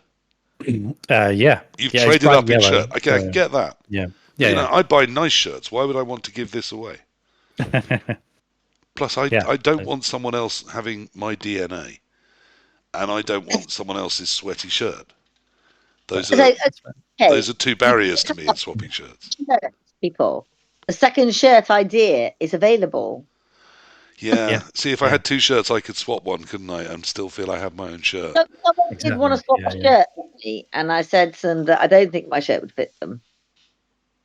Yes, I did wonder about that as a request to you, but there we are. Let's move on and hope it was just genuine and made him fun. He said, "Oh, not right now, but at the water bowl, you'll be there at the water bowl." And I said, "Yes, I'll be there at the water bowl." And he said, "Maybe we could swap." And I was thinking, I don't think it's going to fit you, but I'll take one along in case if the guy still wants to swap a shirt, we can bring along clean shirt to swap. My favourite piece of swag was a lovely set of block dice I was given, some Scottish blue and white block dice, which are extremely clear. I really liked those. So all sorts of nice things. However, hands up if you bought the pitch. So 3 did, 2 did not. Let's start with the easy question. Liam, why didn't you buy the pitch? It's pretty garbage. I think the material is no good. Yeah. I already have the Alicante pitch, which is the perfect pitch for me. Yeah. So I did not feel the need to spend €30 on something I'm not going to use. It wasn't neoprene, was it? It was a sort of rag. The Alicante one was, it was like a very thin neoprene. Better than Athens, neoprene, I think. The Athens the one, Athens I don't one, think is. yeah. No. It was like some kind of plastic, thin plastic. Yeah, and I didn't think the squares were particularly clear. I didn't like their logo. I know it's on my shirt, but I just thought the logo wasn't great. And I thought the design wasn't super on the pitch. And then they wanted €20 for it, so I said no. Yeah. However, 3 people did. Are you happy with your pitches? Why did you want a pitch? Are you happy with your pitch? Ignii. Well, I was kind of romantic, both. So I want to have it just for remember. I have also the World Cup pitch, Right. but I don't use that. I use the carton, the strong ones. Because usually when you go to a tournament here in Spain, at least the tables are not thick enough. Then these pitches made for with kind of material doesn't fit very well, fall on the table. Right. I don't. You have to move if you are close to the end zone. Yeah. Then So I a solid pitch gives you more solidity, pitch. literally. Yeah. But it's true that this kind of pitches is easier for bring you to everywhere you want. You click to make this very small and you forget it. But with the plastic, you cannot do that. You have to roll it. If you roll it, this is this kind of piece, and it doesn't fit in any bag or whatever. But yeah, probably I will not use super thin neoprene. Yeah, it fits everywhere. Yeah, that's true. But this is why I will not use a lot, but only for the material that is done. I didn't think €20 was outrageous for it, to be honest. I thought that was a reasonable price if you wanted one. I just didn't want one. Grave, are you happy with your purchase? Your treasured pitch? Yeah, it's a Greek. I like the Greek themed pitch, but I didn't like the line in the touchdown zone. It's behind. Yeah. I didn't like that. It's before the touchdown, and it's a little bit confusing sometimes. But yeah, in general, it's cool. I just buy them for collection mostly because I prefer the World Cup pitch. But I think this one is very expensive to make. Like they made them for 2,500 people. I guess they reduced the cost production. And if you do it for like 500 people, it would be pretty expensive, like 50, Yeah, 60. and there are some people in chat, for some reason, some crazy folk that don't like the World Cup pitch. I get it. It can ruck up if it's not on a nice flat surface. And it does, as we've heard. It will fold over the edge of a table, of course. It has no solidity to it. So What I was going to say is that my favourite is the World Cup one. At home, the kids seem to play with just the solid type pitch at home, so that's what gets used at home. People they don't seem to get the World Cup one out now as preference on the dining room table. So this one, the Athens one, I don't think it'll be one that's used all the time. I think but I think what will happen is the kids will tend to use. We'll probably use the solid thing at home, and when going places, we'll just grab. I think it's just grab whatever pitch people bloody find first in the house. yeah, Um, uh, we're all going to. We're now next year. We're now entering this era of the children play. yes. Yeah, so now it's a weird thing where Dave and I, my husband, plays Blood Bowl as well, and we've always shared tournaments out. So ones that I go to and ones that he goes to. And next year is the first time where we are not sharing and we are all going. So the kids are playing as well. Will there be a So team of the Martians in Budapest? So Team the Martians, the four of you in Budapest. no, Dave is Tintin Fish, and can't remember what the kids came up with, but they have NAF membership as well. And so yes, we went to a Thread Ball this year as the four of us. The Water Bowl, I have not played in the Water Bowl since I was 7 months pregnant with my now 15-year-old child. So, because ever since then, when I went back to playing Blood Bowl after having the kids, my husband started playing, and he wanted to do the Water Bowl, so I had the kids, and we'd go along and say hello to everybody because I know everyone anyway, of course, but I wouldn't be playing because I had the children. Now we're all playing, so Yeah. we've got 4 tickets to the Water Bowl, and we are going to enter UKTC as a family Well, that's team fantastic. of. Yes. So we're gonna be designing T-shirts, I believe, for the team for Team Minis. Yes. Is there going to be pressure over who gets the top board? Well, so when we went to Thrud, and obviously we weren't a team, but the four of us all played. Out of the four of us, I won. Ooh. Yes, Dave came second, and then obviously the little people came third and fourth. The little people, honestly, talk about toxic elite. Those are your teammates and your children, the little people. Goodness me. And You've been a politician too long, Mina. well, they are little people. They are, they're not full-grown adults yet. But yeah, so it'll be interesting. So next year, yeah, we've got NASC. We're all four of us going. So I want to And get you back come, onto the Europen because we'll come to the NAFC and things in time, Mina. So your family yes, yeah, history, obviously of huge importance to me. But I'm trying to sort of theme this episode around the Euro Bowl. If you remember Europen, you remember we were all there. yes, we were all there. We were all there. So if we're going to sort of start to wrap up the Europen, which is what we were in, I've just made that little Freudian slip. I almost said Euro Bowl. Would you have Yeah. rather been in the Euro Bowl? There's my question to all of us. I think with Thulean we know the answer because obviously he was on Team England, want to be on the proper team, and wasn't on the proper team. Thulean, am I Yeah. right? You would rather have been in the Euro Bowl side? Yeah, mostly. Mostly. Okay. I Yep. really enjoyed my time on the European team. I thought it was great. Yeah. But you'd rather have been on the Euro Bowl side. Maybe. Politics and niceness and everyone's lovely and I want to be liked, but I'd rather have been there. But why? What's the difference? Mina, if the stars aligned and you were offered a spot on Team England, would you want to be on the Euro Bowl side? No, because it's all too serious and they want to win. I mean, I like winning, but if I then let the side down, they're going to all look at me like, you're letting the side down. Yeah, again, before you arrived, one of the things we talked about was did we feel that on One World, One Blood Bowl that weekend, there was no letting the side down. We were all just there for fun and to do our best, but to try hard, but without, Yeah. cost. And I think we all felt that, didn't we? Mm. So that was great. So you wouldn't swap it. Grave, would you? Team Greece, Yeah. stroke Germany or whatever. If you're Yeah, of offered the course. magic seat, would you want it?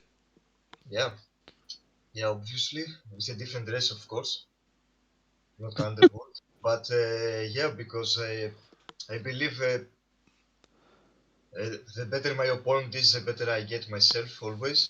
And I also want to see how these big guys play to see like what's going on. Like Yes. Now talking about that, so let me just what stop in with Ignii, and then I want to come straight back onto that. So Ignii, let's just finish you on that question about would you want to have been on the Spanish national team?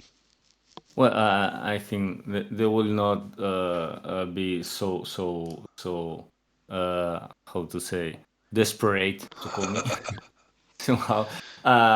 But I play teams for the background. I mean, I like Pro Elf by the history. I Yeah. like also. Then I only play one tier one. I only play sometimes Undead because it was my first. Then I mean, So I'm it not a sounds to me like competitive. your motivations and Team Spain's motivations are perhaps not entirely the same. Yeah, I mean, yeah. Even there is a rule set that says that, for example, Amazon's is the best team that you must choose. I will not take it because I don't like. Then I will not fit in this kind of competitions. I think. Yeah, only I, toxic coaches would take Amazons. I I did actually coach Amazons in Athens, so I should confess that. Um, I mean, I don't know. I'm very interested. There was twice as many of us on the Europen side, wasn't there, as there was of those Euro bowlers. yeah, And I felt we were smilier. yeah, everyone was familiar. Yeah, everyone from the Euroball was very serious all the time. You're right. So is But there yeah, an there are argument? many reasons for that. Everyone had, yeah, Well, and then well, you had that disconnect of them being half an hour ahead of us all the way through the whole weekend. yeah. Sometimes I just had the clock behind me for the Euroball and was like, what the fuck? I have so less time left. And my opponent was like, no, we have more. Yeah. So But I yeah, mean, I know it was hopefully to help the whole thing run logistically well, but it did all feel a bit disconnected. Do you think people, if they're out there listening to this, would they have a better time trying to get themselves just along to the Europen? Or should they really be trying to turn out for a Euro Bowl team? Well, it depends. I guess if you're there to win, and you're not just there for a laugh, then I suppose you want. Yeah, that's the serious side, isn't it? That's the I believe you I can have, guess. yeah, I believe you can have fun in both ways. Just if your opponent isn't grumpy about things and starts talking about bad stuff that happened to him in the game. Now, I wanted to come back to what Grave said about testing himself against the best players. Round one, we played Portugal 3, who interestingly were 3 because one of them didn't turn up. Which gave us an automatic win there. And then both Mina and Ignii got their wins. So we were 3 wins. I, as we've heard already, was robbed of my win by the rules. So I got a draw. So with 3 wins and a draw, we went to quite high up in the draw for the second round. And we drew Mm. Team Althea. Now, anyone listening at home who goes to international Blood Bowl tournaments or team tournaments will have heard of Team Althea. Anyone that hasn't, they are, I think it's Italy. They are very well known. They're very good players. We were facing the likes of Jena, of Panico Black, um, ATP I hadn't heard of so much. That's the one I played. He's a very nice guy, and it was so nearly a draw. And Yeah, yeah, you did incredible. I remember you thinking you had good shots all through that game.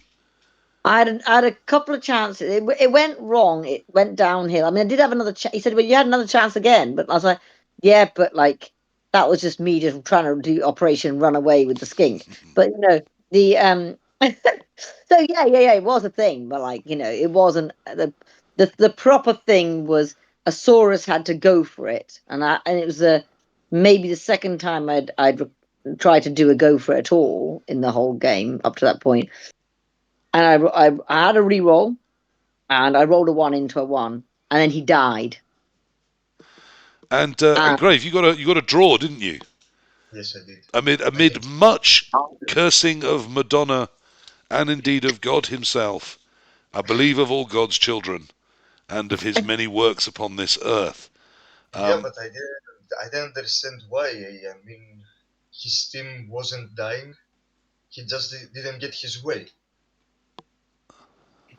Like, it could be much worse, and he was whining really a lot, and it was affecting myself at that point. I was like, what the fuck? And I told him, because he's starting like, oh man, you did this, you passed. You did this, you passed. You did this, you passed. And I'm like, okay, what do you want me to do, to fail? Yeah, so it got a little fractious, didn't it? But that was interesting. And then, Ignii, you got us a win. Yeah, I didn't know these people, but my opponent was so polite and so nice. It was a very tactic game. But when I finished my match, I saw you both two discussing, and I also I understand. Well, I'm Spanish. I understand a little bit what they say in Italian. It was so rude. I didn't notice what was. We Because I were got in about the 6 Poker Madonnas out of Panico Black, who I was playing. Yeah, well, I don't know. It was a lot of things they were saying. I remember your opponent finished his turn, and he didn't stop his clock, and I stopped him. I stopped his clock. I was like, "What are you doing?" Why did he start shouting at me? It was okay. I thought at the moment that he was losing totally. Was very upset. And but I have to say that my opponent was so nice and very tactic match, very nice, and I was so lucky in some point, and this is why I won. I won. But it was very hard match. I mean, the team was Yes, I had hard the to. same. Very tough match. I got by far the better dice. Yeah, very Hence the good. amount of Italian swearing I heard. And interestingly, I would describe Pinico Black as an absolute nightmare opponent to face, both in terms of his playing skill, but also in terms of his attitude. But the minute the Yeah, game finished, big smile on his face, shook my hand, oh, well done, you beat me 2-0, and a complete change of character the minute the game finished. But there was an example of us, as a little team of just 4 random people from across Europe, suddenly in a game against one of the real competitors that came that weekend to win. Did that feel as good as the other games, or was it worse? Was it different? Was it more stressful? Just an interesting moment. It was literally that was the. We played other good players. We played lots of other good teams. To be honest, we bubbled around towards higher in the draw than I felt our average rating deserved us to be. But it meant we Yeah. played lots of good teams. But I think Team Alfea were probably the absolute best. How did it feel? Yeah, me myself, I treat every game the same, and my opponent was very skilled, and the better the game, the more fun, you know. Good. Yeah, he Mina, had some how did it feel testing very yourself I, at that I thought level? it was. I aggressive. liked it because I felt like the guy. Uh, I mean, he's very serious. He's a very serious individual, but he was fine. It, yeah, and I felt like I can't. All I ever want is like an opponent who's not basically gonna cheat or be an asshole. It's kind of my bar, Yeah, it's I quite a guess. low bar, and Uh, yet yeah, and if they can just do that and we just have a nice game, then that's fab. So I liked it. We had a great game, and and it was, and he said, he said, oh, that's a real shame about like the Saurus guy. It was a thing. I said, yeah, and I could see the turning point in the game that it was going to go. I was probably going to lose now. Probably wasn't going to draw. I mean, I didn't give up. Of course, you never give up, and you sure. try and get a draw.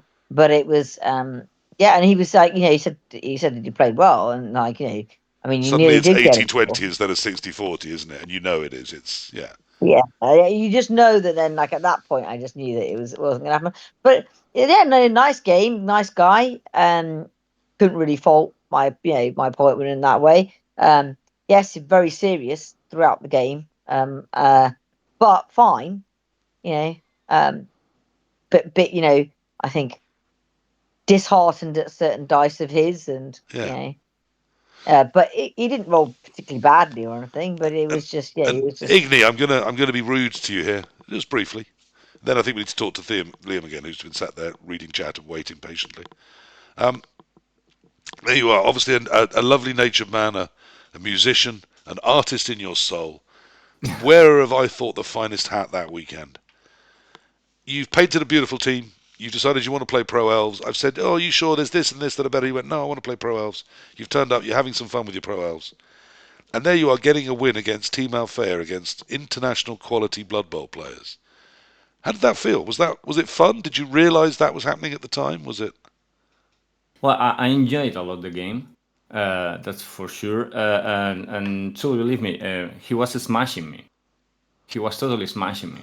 At the first half, I couldn't stop his attack just because he failed at the 8th turn a dodge with a goal. Then he couldn't. I tried my best to make him throw as much as dice as I Yeah. can. And finally, he failed the last dodge. Okay, then I keep the score 0-0. And in the second half, he was destroying me. I was with 6, probably 7 players on the field. But you know, when you have this number with elf, they become very, very dangerous. And I squeeze, I sweep in a hole, and I get my catcher run away. I can.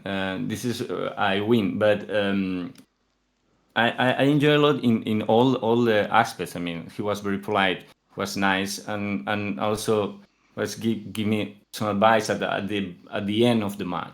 We were talking. Oh, you were lucky here, or bad, or no, you did very well that movement on this one. I didn't know these people were so skilled, so competitive. I searched him and the NAF. I was really incredible player. A lot of international matches, win ratio very high, 70. I don't know. The elo was 220, and I was starting with the Pro Elf. I mean, I probably make well, I fuck him probably for the numbers. I'm so sorry. But the four of us went toe to toe with them, and we came away with the win. Yeah. Go team, one world, one Blood Bowl. And even Yeah. Mina, who didn't get any points that round, but did great and came really near. You were bullish all through that. It was only right at the end that suddenly your face went all sad. Oh. So I did try, despite it going the wrong way. Because if you've got enough skinks, you can There's always always hope. There's always hope. We see. I mean, I felt that's kind of how we played the whole weekend amongst the four of us. Although there's something that I think we need to not let Grave off the hook as we've got him here. It's a long one, isn't it? I was going to say what I think we were good at, the four of us, is we played with optimism and fun. We weren't that focused on the results. We weren't that focused on trying to get 6 wins. That never looked realistic. We were focused on having a fun weekend, playing good competitive Blood Bowl against whoever sat down opposite us. And I feel as a team we all did that. I think Mina had a really challenging weekend. A couple of games where you did not look happy about your dice. And I do want to get you a T-shirt now printed with just 7 dice, all showing a 1 on them, just pushed to the corner of a field to remind you of a day where we all tilt sometimes. But I felt it was all played in a pretty decent spirit. We do need to start wrapping up. So really, I want to ask. We've talked about the event, about going, about playing the Blood Bowl, without talking too much about sort of individual results and things. Do we care? I mean, the team came 3-0-3, which is bang on the average. I felt that's maybe, if we'd got 3-1-2, I'd have felt that would might be a bit more reflective of how I felt we played. But I think that's more or less about okay. Do you think we were where we should be? I think we could be better, but yeah, I think I didn't play so well, to be honest. It was the roster thing. I think it would be better if had a more optimized roster or a different race. Because Now, I did really awful. We didn't get any wins out of me. Yeah. Grave came very depressed at the beginning. yes, which Our brings me to Game conversation, 6. yeah. Now, Game 6 was there was a lot on the line. So Game 6, we'd just lost a round from our peak after perhaps 3-0-1 after the second morning. We lost Game 5 to be 3-0-2, and we span into Water Bowl. And if we'd won, we'd have been 4-0-2, or drawn 3-1-2, or lost 3-0-3. So even if we lost, we were going to be even on the weekend, which I was happy with. But it felt like a big round. Obviously for Mina, the chance of redemption, the chance to show that team that she should have had one of those spots. And it never quite came off. For me, I got my first Amazon mirror, and one of my Strength 4 ladies died turn 1. So to get away with a draw that game, I felt I'd have taken at that moment. I'd have bitten your hand off for a draw. Sorry. Was it Steve that you're playing? Bob? Yeah, I was playing Spob. Yeah. So their board 1 and my board 1, it was the 2 Amazons, and he killed one of my Strength 4s on turn 1. In fact, she won in 9. I re-rolled it, knowing it was important. It won in 9 again, and then as she went down, she died. So, and then I threw the Apo, but she was still dead. So I knew I was really up against it from then. Luckily, he snaked, allowing me to get a fairly easy touchdown. And then I did cause him to roll a few dice, but they weren't particularly tough dice. And he got the draw. Unfortunately, we did let that round slip away, which felt like we could have really defined ourselves, but oh well. So I'm going to come back and ask, what is there we haven't talked about or that we haven't mentioned, because we do need to wrap this up. We also haven't talked to Liam for ages, who leapt onto the call at short notice because Mina was struggling to be here, but luckily she was able to get here eventually. Liam, you turned out for Team England, your first ever England cap. How did the England Europen team do? Really well, I think. We had high expectations. There was a Mike Sands Tableau thing ranked as, numbers are somewhat arbitrary sometimes, but ranked as maybe the second highest throughout the whole tournament. So we knew we could do well. We won the home nations. We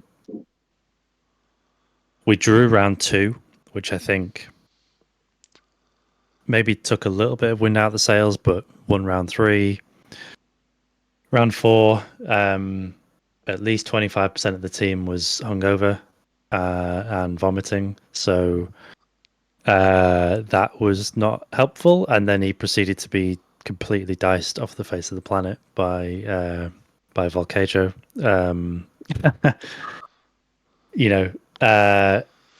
I also lost in that round 4, made a couple of mistakes, I think, that I, certainly learned some lessons from.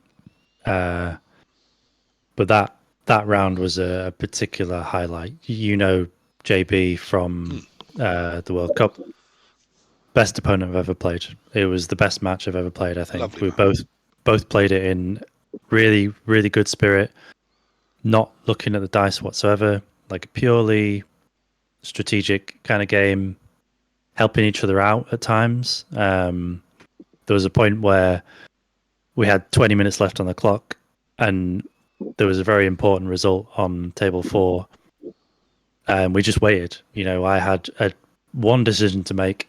It was whether to go for the win or go for a draw, and we just waited. We just saw how that went. No Lovely. drama. Lovely. Yeah, it was really good, really good. You'll never get this if you join the sweaty tryhards over on the Euro bowling side. I know, probably, yeah, maybe. But yeah, we won the next 2 rounds after that, which is great. Playing the Minotauris in the last round, getting the win there was really good. Finishing 8th overall, pretty happy. I think people on the team and on the other team seem pretty pleased with that result. So, yeah, we'll take it. Good stuff. What's your big takeaway from the whole experience? Could be anything: Blood Bowl, non-Blood Bowl, Athens, the dice. For me, that international sneaky one you got off that cheeky girl around the back of the souvlaki hut. Whatever, I don't mind. Yeah, we wouldn't I'm not supposed to talk about that. Sorry. International Team Blood Bowl is peak Blood Bowl for me. I think if you've not tried it, you should try it. I've never tried it. There are many tournaments around the world to play in. Give it a go. Find some people. Have a nice holiday. It's really good. Highly recommend. I mean, I have travelled abroad to play Blood Bowl. I've just not tried it as part of an international team, unless a multinational team, which somehow feels more me. Yeah, that's what I mean. Sorry, is play with, play at an international tournament, not necessarily as an international. Play team. something, play anything, but play. Yep. Mina, what's your big takeaway from Athens, and is there anything I haven't talked about or asked you that I should have done? I liked the maybe I should have gone for an extra day to see more of Athens as well. But no, I look forward to doing these things now. When the kids get much bigger, hopefully we can all go as a family. I think the international taking the kids and that is a bit difficult because of term time, but otherwise, yeah, it'd be great. I think the going and playing abroad, like Liam's saying, I think it's lovely. I enjoy it too. And then and it's even in the UK it's fine, but obviously the weather's a bit crap here. Better off going abroad. So yeah, no, I'd happily. Yeah, like scuba diving. I only ever do that abroad. Perhaps that should be my new Blood Bowl rule. Yeah. Grave, what's your big takeaway from Athens, or what treasured memory or thought are you leaving with? And is there anything we haven't spoken about that we should?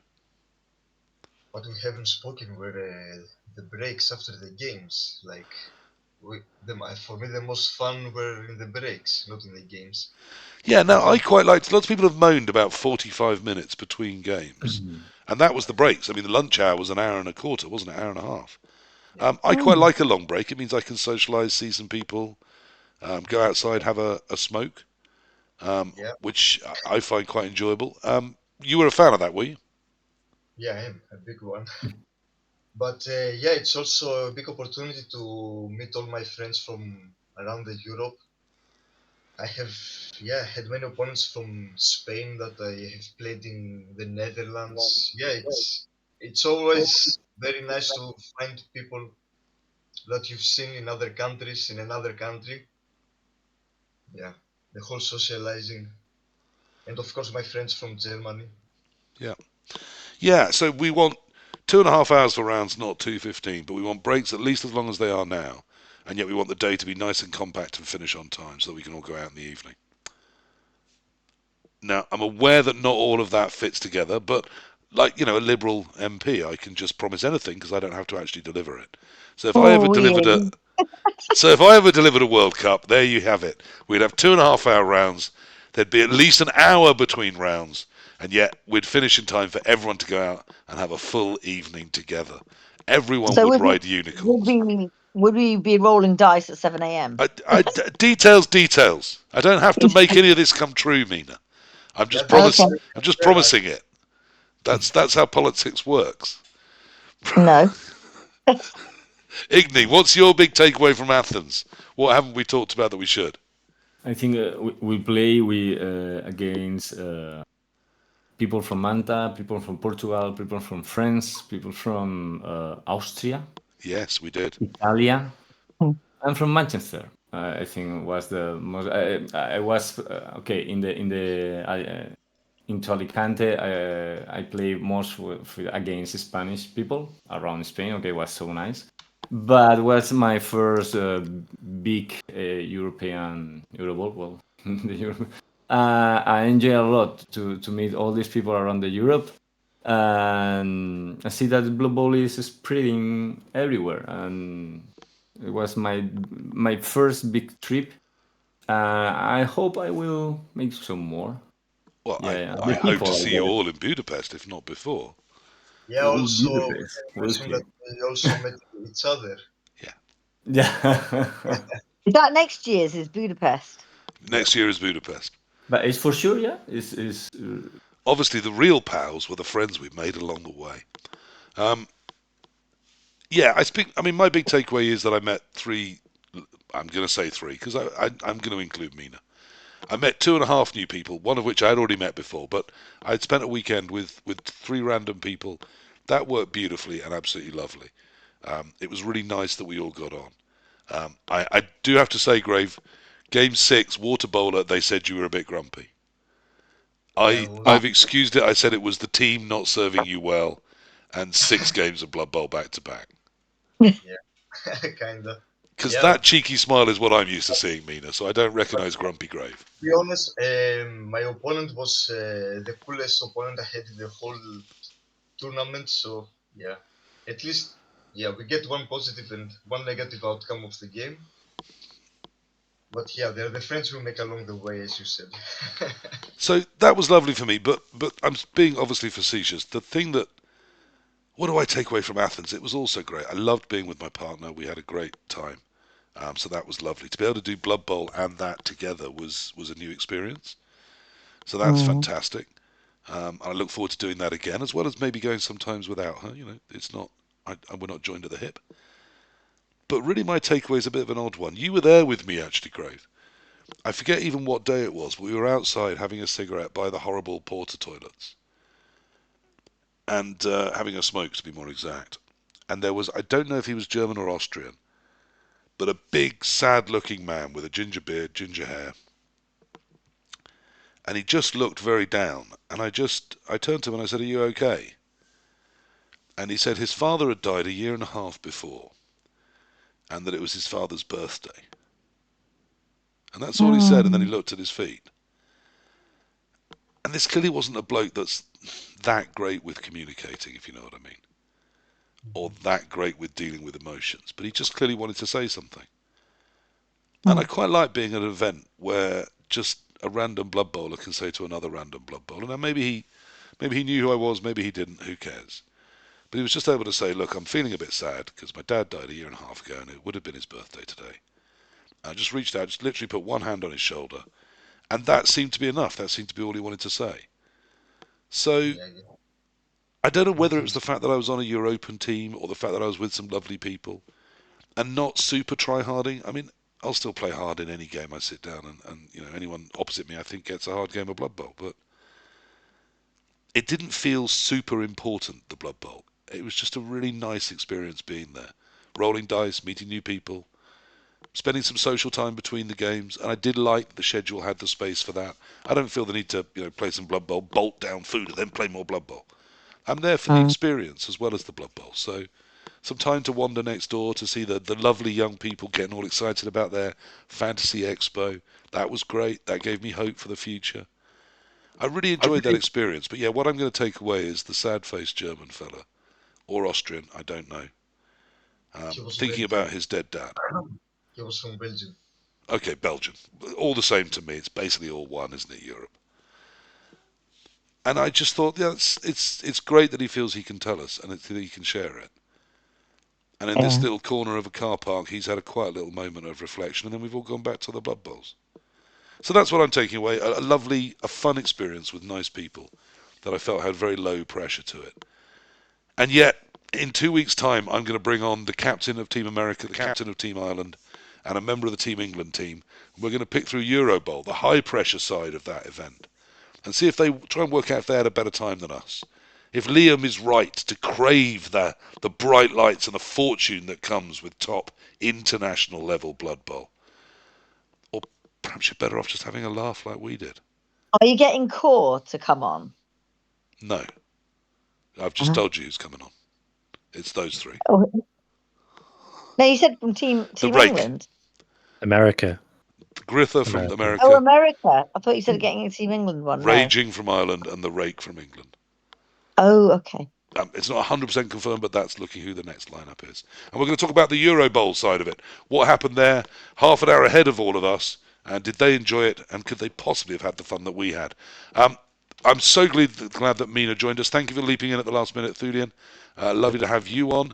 To my new friends, Ignii and Grave, welcome to the show, and no doubt we'll find some chances to get you on again in the future. If you could all wave as we say goodbye, it finds a nice, easy point to find in the edit.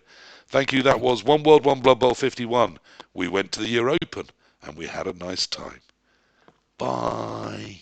Bye, good night. Ciao.